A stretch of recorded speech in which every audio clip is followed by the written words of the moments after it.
इस न्यूज के प्रायोजक हैं देव जनरल स्टोर एवं पुस्तक भंडार, नया बस स्टैंड, मुंगेली। हिंदू पर्व नवरात्रि में जिले में भक्तों की बड़ी भीड़ रहती है। 9 दिनों तक रास गरबा व जगराता जैसे कार्यक्रमों में लोग देर रात शिरकत करते हैं।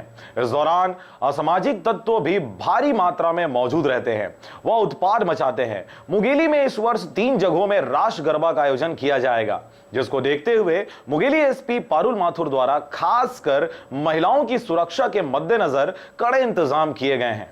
पूरे ज़िले में कई स्थानों पर बड़े बड़े पंडाल लगाए जा रहे हैं कल से, जिसकी शुरुआत होगी।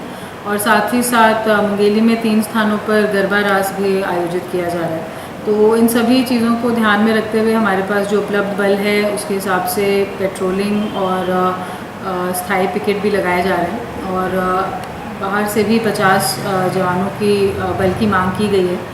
पूरी उम्मीद है कि वो आज मिल जाएंगे। तो उसके हिसाब से भी जितने भी बड़े बड़े पंडाल हैं सभी जगह को कवर करेंगे। रात के समय जो महिलाएं और लड़कियां गरबा वगैरह खेल के आएंगी उनकी सुरक्षा के लिए भी संपूर्ण व्यवस्था की जाएगी।